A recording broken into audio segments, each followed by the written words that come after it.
ஒரு காலத்தில் தமிழக அரசியலை உலுக்கிய டிடிவி தினகரன் பாஜகவின் பேச்சை நம்பி இன்று தன் அரசியல் அடையாளத்தையே இழக்கும் நிலைக்கு தள்ளப்பட்டுள்ளதாக கூறப்படுகிறது.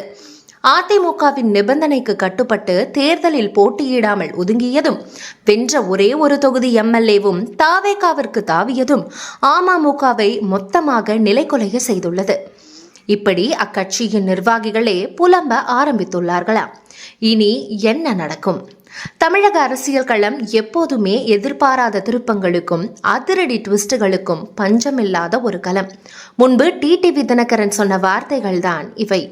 பாஜகவுடன் கூட்டணி வைப்பது அரசியல் தற்கொலைக்கு சமம் என்று ஒரு காலத்தில் தினகரன் சொன்ன வார்த்தைகளை இன்று அவரது சொந்த கட்சியினராலேயே அவருக்கு நினைவூட்டப்படும் அளவிற்கு அமமுகவில் கொந்தளிப்பான சூழல் நிலவி வருகிறதாம். ஆம், டெல்லி தலைமை தங்களை மொத்தமாக கை கழுவி விட்டது எனவும் அமமுக நிர்வாகிகள் மத்தியில் ஆதங்கம் எழுந்துள்ளது எனவும் தகவல்கள் கசிந்துள்ளன.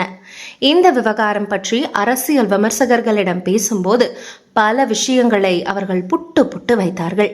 கடந்த சட்டமன்ற தேர்தல் கூட்டணி பேச்சுவார்த்தையின் போதே அமமுகவிற்கான முட்டுக்கட்டைகள் தொடங்கிவிட்டன என்கிறார்கள்.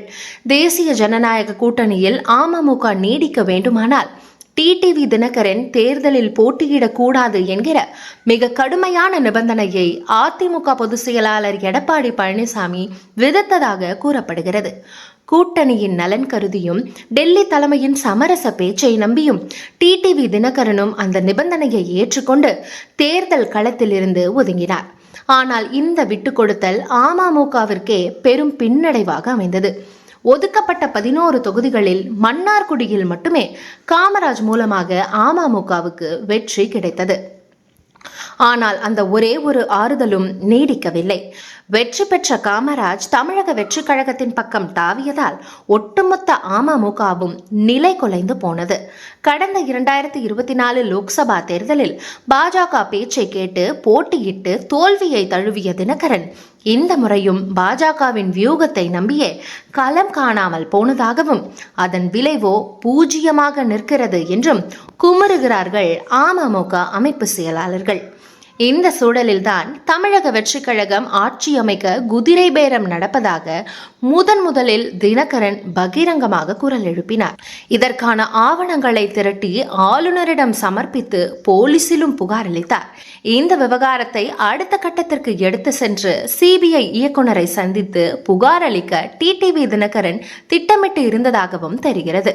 ஆனால் இதற்கு பாஜக தரப்பிலிருந்து எந்த ஒரு ஒத்துழைப்பும் அரசியல் ஆதரவும் கிடைக்கவில்லை என்பதுதான் அமமுக நிர்வாகிகளை உச்சக்கட்ட கோபத்திற்கு உள்ளாக்கி இருக்கிறது.